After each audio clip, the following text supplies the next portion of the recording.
Collector DD જાડેજાએ ઉના પ્રાંત કચેરી ખાતે અધિકારીઓ સાથે બેઠક યોજ્યા બાદ બેઠકમાં યોગ્ય પગલાં લેવાના નિર્ણયો કરવામાં આવ્યા છે।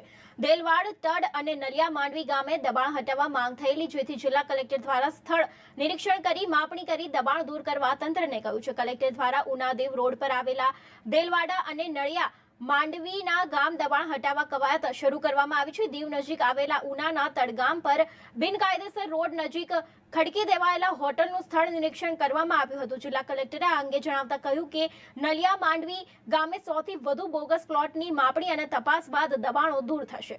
છથી પોલીસ બંદોબસ્ત ફાળવવા માટે એમને લેખિત સૂચના આપી તો તાલુકા વિકાસ અધિકારી ગિરડાએ 6 આખો અલગ પ્રકારનો કાગળ અમને લખીને આપી દીધો। આ બાબતે અમે એમને મૌખિક ઘણી વખત મળ્યા તો કે ભાઈ આવું છે તો તમે આજે કાગળ આપીને જવાબ આપો, તો અમે એનો 11 તારીખે જવાબ આપ્યો। અન્યાય કરે છે કાયમ માટે। મેં આખી આ 20 સલો મેં આરએસસી સાહેબને મોકલ્યો, આખી ફાઇલ છે, આખી ફાઇલ મેં આપને સમૂહ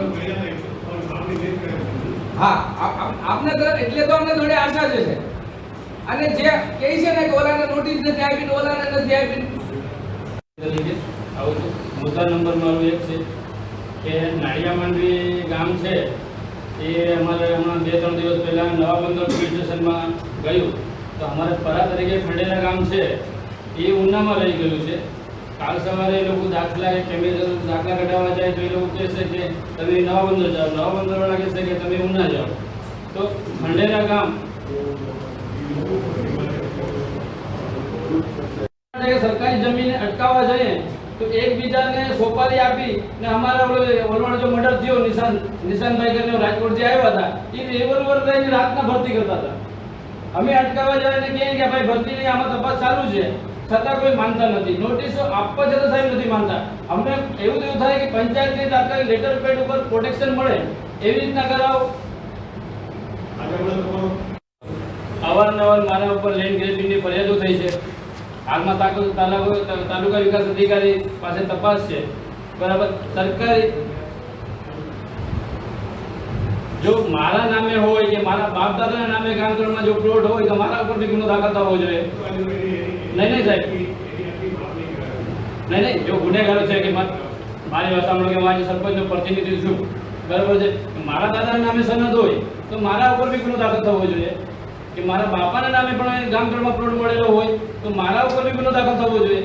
પણ જે અગાઉના સત્તાધીશો જે કરી ગયા છે, કાકા બાપાના નામે સનદ કાઢી ગયા છે ને આ મોટા મોટા માતાઓ છે તેના સામે બી ગુનો દાખલ ઊંડાણ તપાસ થવી જોઈએ। આજે અહેમદપુર માંડવી છે, ચેકપોસ્ટની નજીક આવેલું છે, એકય ગામ લોકો નથી, બહારના લોકો છે, દીવ ગોગલાના લોકો, એ લોકોએ પ્લોટ ખરીદી કરેલા છે, બહારના લોકો છે।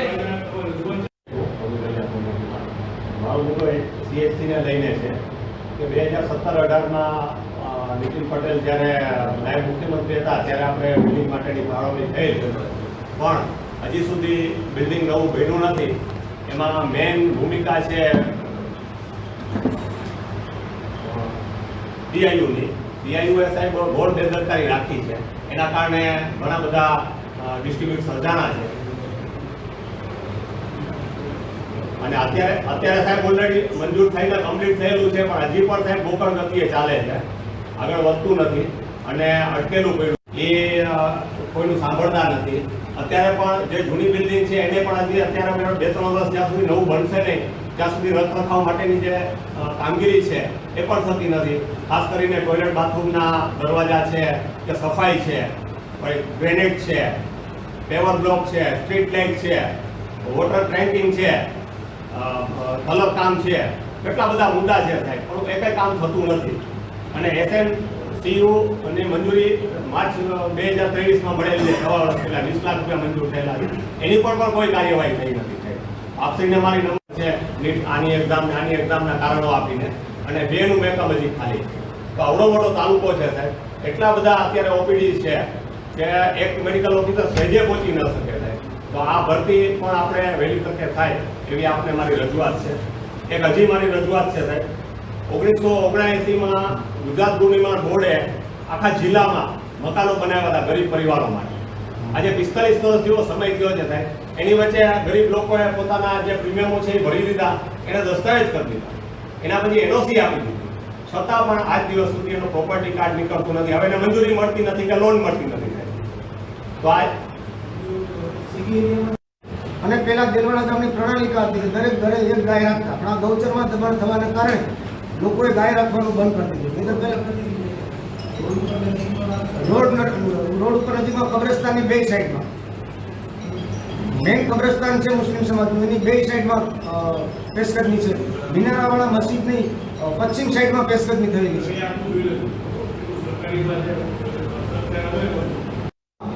ફરિયાદ દાખલ કરેલી હતી. 2 વર્ષના લાંબા સંઘર્ષ બાદ 27/9/2019ના રોજ તાલુકા સ્વાગત ઓનલાઈન કાર્યક્રમના અધ્યક્ષ ઉના મામલતદારશ્રીએ આ પેશકદમી દૂર કરવા માટે હુકમ કરેલો હતો અને કોમર્શિયલ પેશકદમી છે. અને આ પેશકદમી કરનારા પીજીવીસીએલના કર્મચારી, સ્થાનિક ગ્રામ પંચાયતના સભ્યશ્રીઓ તેમજ સરપંચશ્રીના પિતાશ્રી, એના સસરાશ્રી, એના કાકાશ્રી, સસરાશ્રી આવા લોકોએ દુકાનો બનાવી છે. એમાંથી કેટલાક લોકોએ દુકાનો બનાવીને ભાડે આપે છે, કેટલાક લોકોએ દુકાનો વેચી મારી છે. આ પેશકદમી જે જગ્યાએ થઈ છે એ જગ્યા તાલુકા શાળા અને કન્યા શાળા એ બિલકુલ નજીક છે. અને આ દુકાનોમાં પાન માવા ગુટકાના વેપાર થાય છે અને ગામમાં પ્રવેશ દ્વારનો આ મુખ્ય દ્વાર છે. અવારનવાર ટ્રાફિક પણ જામની સમસ્યાઓ સર્જાય છે. આ જે સર્વે નંબર છે તે 1969માં સરકારે સરકારી કચેરીઓ, આંગણવાડી, શાળા બનાવવા માટે અનામત રાખેલું છે. એનો આ ઊભો પટ્ટો છે એ આખો થયેલો છે. 2019-20માં કરોડો રૂપિયાનો રોડ મંજૂર થયો, ગરાળ આમોદરાને લગતો, જાફરાબાદથી ડાયરેક્ટ ઉના સુધી ટચ થાય. આમોદરાની હદ સુધી બની ગયો, પણ ત્યાંથી ગૌશરણનો જે ભાગ આવે ત્યાંથી લોકોએ પેશકદમી કરી નાખ્યો. રસ્તો છેલ્લા 3 વર્ષથી બંધ પડ્યો. માર્ગ મકાન વિભાગને, ખેડૂતોએ, ગામજનોએ અમે બધાએ ખૂબ રજૂઆત કરી પણ કોઈ જવાબ નથી આપતા.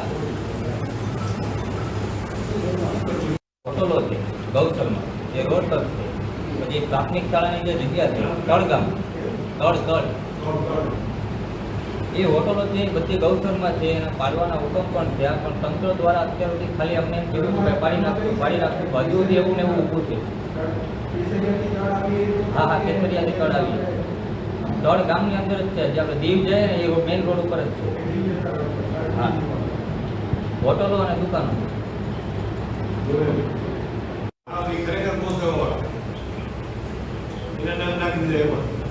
ખબર જ નથી કે એની વાયા જે બીજા ગામના જે બધી હવે અનેક આગેવાનો જે ખબર નથી. એ લોકો આખું બુદ્ધિપૂર્વક આખું કૌભાંડ કરે. ઓલા લોકોને ટ્રસ્ટી બને, ટ્રસ્ટી બીજા એને ખબર જ નથી કે એ માણસોને કાંઈ ખબર નથી કે શું છે. અને અલગ આખું અહીંયા બેઠો છે, એને આ લોકો જોવું છે કે આ માણસ ત્યાં એવું હોય એ બાજુ બીજા 500 રૂપિયાની કોણ થાય, એને કોણ લઈ ગયું શું બધી ખબર. થાક એવી બધા કે મેં જવાબ લખાવેલો આવે એના જવાબ તેમ કે આ નબળો જવાબ લખાવે એ બાજુ ગુનો. ઓલો જવાબ લેવો એ ગુનો આવે, એનું નામ ન આવવું જોઈએ. 5 જણા જેવું હોય આખું ગામ જાણે ગામ. હવે એવું તમે કામ કરો તો એમાં ફરિયાદ થાય એ બધું ગામ આ ક્ષેત્રમાં ત્યારથી પણ પ્રશ્ન શું છે કે પત્રકારો હોય કે આ ભાઈ જેવા છે જનરલી એ લોકો અલગતા હોય છે અને તો સંપર્ક કરે ભાગીદારી અમે નથી કરતા ક્યાંય, અને એ વિચારીને પૈસાનો વ્યવહાર હાલતો તમારે ભાગીદારી કોઈ પત્રકાર ટોટલ જ હોય. પછી એમાં કાંઈ અમે ઓલું જો ઓટલો તો ઓટલામાં ટોટલ જ પાર્શિયલ. અત્યારે સરકારની સૂચના છે અને સુપ્રીમ કોર્ટે છે સરકારની કોઈ પણ દેશ હિન્દુ મુસ્લિમ દરેક બજાર તો જમીન બધી મજા તમે સરકારી જગ્યા રોડ ઉપર તમે જોયો જમી આગળ થોડી મજા થાય. ખેતી આપણે છે ને સહકાર આપીને કરવાનો, બરોબર. આપણને હેલ્પ અધિકારી કરે, આપણે આ અધિકારી અત્યારે હવે તમે રોડ આપણે મુલાકાત લીધી છે અને ઉના તાલુકાના ગ્રામ્ય વિસ્તારોની મુલાકાત લીધી છે અને જે દબાણો છે આજરોજ ઉના એસડીએમ ઓફિસ ખાતે આ ડિવિઝનના જે અધિકારીઓ છે સંકલનના તેઓની અને જે ગ્રામજનોને કોઈ પણ પ્રશ્નો હોય તો એ બાબતની એક મિટિંગ રાખવામાં આવેલી. એમાં જે પ્રશ્નો રજૂ થયા એના જે સ્થળ ઉપર નિકાલ થયા હતા પ્રશ્નો ત્યાં નિકાલ કર્યો છે. બાકી જે અલગ અલગ ગ્રામ પંચાયત એલવાડા છે, પછી ગલિયા માંડવી છે, તળ છે, એના ગ્રામજનો એક રજૂઆતો દબાણ બાબતથી કરેલી કે ભાઈ અહીંયા મોટી સંખ્યામાં દબાણ થાય છે અને સરકારી જમીનો ગોચર ગામતળ છે એનું અતિક્રમણ થયું છે. તો એ બાબતે આજે દરેક અધિકારીઓ સાથે રાખી અને એની મુલાકાત લીધી છે. જ્યાં માપણીની જરૂર છે ત્યાં અમે અમારા ડીએલઆરને પણ સાથે રાખ્યા હતા. એ માપણી કરી અને ચોક્કસ આઈડેન્ટિફાઈ કરી છે કે આ સરકારી જમીન છે, ગોચર છે, ગામતળ છે. પછી જે કાંઈ પણ નિયમોસરની એને દૂર કરવાની કાર્યવાહી છે એ હાથ ધરવામાં આવશે. સર નાલિયા માંડવીમાં જે કમળ એ ક્યારે દૂર થશે? એ આજે મેં કીધું ને એની માપણી ચાલુ છે ને લગભગ આજ સાંજ સુધીમાં એની માપણી પૂરી થઈ જશે. જે 5 એકર જગ્યા જે ઓલરેડી નીમ થઈ છે એ એકવાર ડિમાર્કેટ થઈ જાય પછી આપણે નક્કી કરી શકીએ કે આ વિસ્તાર બહાર કેટલા બેઠા છે અને એ એનું સ્ટેટસ શું છે, ગોચર છે કે સરકારી, એ નક્કી થઈ જશે. આ સાંજ સુધીમાં મોટાભાગે એ નકશામાં બેસી જશે. સર આક્ષેપો થઈ રહ્યા છે કે આપશ્રી દ્વારા કોઈ સ્ટેટમેન્ટો લખાવવામાં આવી રહ્યા છે અને એમાં ચોક્કસ વ્યક્તિઓના નામ લખાવવાની આપ એટલે કઈ બાબતમાં ગીરગઢડા બાબતને લઈને? ના એમાં દબાણ કરીને કોઈ સ્ટેટમેન્ટ લખાવાતા નથી. એ તો બધા ખોટી વસ્તુ છે. એ તો જે પોતે આવે છે સામેથી અને નિયમ પ્રમાણે જે લખાવે છે અમે લખીએ છીએ. અમે કાંઈ કોઈને દબાવીને તો આ જમાનામાં કોણ કોઈને કાંઈ લખાવી શકે? એ બધી ખોટી વાતો છે. દબાણથી કોઈને પણ સ્ટેટમેન્ટ લખાવાતા નથી. સૌ રાજી ખુશીથી જે કાંઈ પણ એનો રોલ હોય એ આપણને આવીને કહે.